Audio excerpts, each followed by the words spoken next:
Grunwald and former Conservative advisor Claire Pissell. So very good morning to both of you. Nice to see you both. Thanks for being with us. We're going to kick off with Iran because it is once again dominating the newspapers, understandably, given the scale of the protests there. We're kicking off with the Sunday Times coverage. Zoe, do you want to start us with this? What's their take? Yeah, so the Times is talking about the death toll from the protests that have been which have seized the country, essentially, for the last few weeks or so. The Times is reporting that hundreds of people are feared to have been killed, as, of course, the Iranian regime launched a crackdown on the wave of protests. The point is, we don't really know what the death toll is because, obviously, there's this huge information blackout in the country. They've obviously censored and shut off the internet.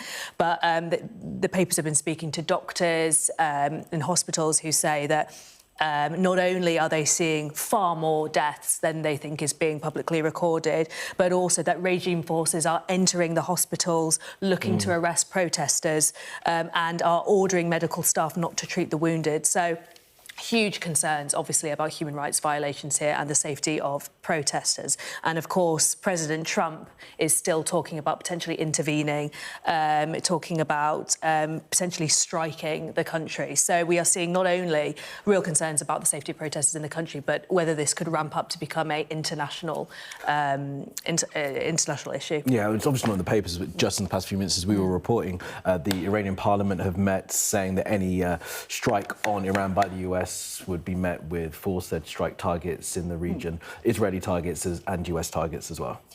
I was going to say, I think Benjamin Netanyahu in Israel is going to be looking at this very closely because it's quite clearly going to come across his doorstep too. So this has far-reaching implications. But I think the problem that the protesters have is there is a lack of organised opposition in Iran. So who do they naturally coalesce around if you're looking for regime change, which they currently are? So I think that that's a difficulty. But also just the shutdown of the internet and any kind of broadcasting coming out of the country means that we are reliant upon people who have managed to use Starlink, provided by Elon Musk, or who are sending things at massive risk to themselves via other means out of the country so that we can have the reporting that we've got. And there are pretty horrific things coming out of there. The bravery of the protesters, I think, cannot be undermined, especially young women who have found the Iranian regime to be particularly damning upon them. They are now standing up. And these people aren't being cowed by the regime at the moment, saying that people will be shot and taken out and taken care of. So I think that we need to really give them some recognition. Just a thought from both of you. We've seen what Trump has had to say about it. You know, he's going to attack Iran if they kill protesters. Is there anything more that this government, the Europeans, can be doing in terms of providing at least rhetoric support for what's going on? Or do you think that's a step that they don't want to take? I think, as is often the case in this country, we tend to follow behind what the US does, right? So the Foreign Secretary is quoted in the Times basically supporting the protesters, saying it takes real courage to speak up in an authoritarian system, talking about how we value free speech, you know, the right to assemble, and how none of that should ever come with violence or reprisals. But I think what is probably quite likely is that Europe will try and take a line that is not too dissimilar to the US and just continue talking about what we see as our kind of Western values and hoping that Iran complies, although obviously they don't really care what Europe thinks. No. Yeah, and so the big question now is whether or not there is enough momentum to force regime change, or whether or not it'll just prompt an even tougher crackdown. Yeah, so and then it fizzles out. Yes, and I think that's always the worry. That's the fear, isn't it? All right, let's move on, shall we? Yeah, front page of the Sunday Telegraph, and this is another kind of international story in a week of a dizzying number of quite significant interventions, mostly by Donald Trump, obviously. This is Keir Starmer talking about Greenland. Claire, can you tell us exactly what the proposal here is? Well, Downing Street in talks with European allies about deploying a military force to Greenland, which would guard the Arctic. So everybody has now found Greenland on a map, and they have decided that there is a strategic benefit to having it. From President Trump, we are seeing that America needs it for national security reasons, given where it is in the world and the threats that you've got from Russia and China coming across. Now, America have always had troops in Greenland. They have run that number down over the years, but they always have a presence there. And I think what Donald Trump is forgetting is that it does belong to the Kingdom of Denmark.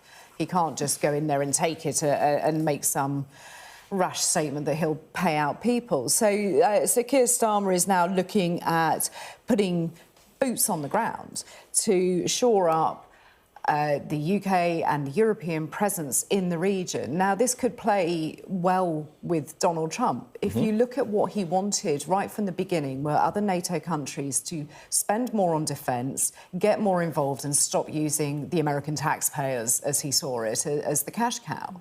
So he would have a win in this respect if Europe do put more resources. So it's quite a strategically clever move. Whether we've got the personnel to go out there, I think, remains to be seen. We are pretty thin on the ground as it is, and I'm not sure that we really want to be wading into another war that actually hasn't happened yet. No.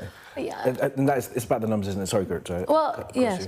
I was just going to say, I also wonder if it's slightly calling Donald Trump's bluff a little bit here, because obviously Donald Trump is talking about strategically, you know, it's useful to have Greenland very much kind of bolstered by NATO and the US and because of where it is on the map. But also, we know that Greenland is very, very rich in these natural resources, which might be of interest to the US president. So stationing troops on there, it might allay strategic concerns, but if what Donald Trump really wants are those resources, that's not going to be very helpful, is it? Yeah, interesting to see what his reaction would be to that proposal. You talk about stretched military resources in this country, and on that theme, an article in The Express about the UK's combat readiness. Yeah, and I think this has always been one of the problems when you look at what you spend as a country. When you're not at war, spending on defence seems one of those issues that people say, well, why are we spending this much? We're not at war, we don't need to. However, we are in uncertain times, and this is retired Air Marshal Edward Stringer, who has said that UK combat readiness is a flimsy facade. We don't have enough personnel, we don't have enough hardware to go out there and actively look after our own country, let alone other countries who we are allies with.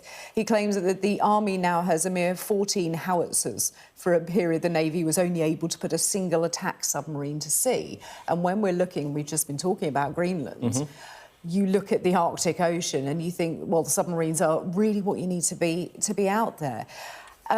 It's quite interesting. I think one of his really salient points was there's a stark gap between the image of ourselves that we have come to believe and the reality at hand. We think that we have one of the best armed forces in the world, which I think hands down we do, but there just simply aren't enough of them. Yeah, there aren't enough. I think it was always said that there would only be sort of a week's worth of ammunition if we were to have a war at the scale that Ukraine is having to fend off the Russians. Got troops in Estonia. They're going to send troops to Ukraine if there is a ceasefire deal, and now this talk about Greenland. I mean, the point here is that we don't have enough of them, and there's a huge hole. The Times were reporting just a couple of days ago, there's a £28 billion black hole in the MOD's funding that the Prime Minister now knows about and is trying to deal with. Not another £28 billion black hole. Oh, my goodness. 20 billion I want to talk to you about as well. There's another one, isn't there? There's a tax black hole as well coming. It's just constant, never enough money. Lots of black holes. Yeah. Indeed. Shall we move on to the sun? Oh, no, we can't. We've got 20 seconds. Ambitious there. We really can't talk about Elon Musk and X and Grok in 20 seconds. You know what? We've got another hour, so we'll do it next hour. So relaxed. Let's do it next hour. There's more to talk about. There's a lot in the papers that's really worth getting our teeth into. So, for the moment, how long do we have now?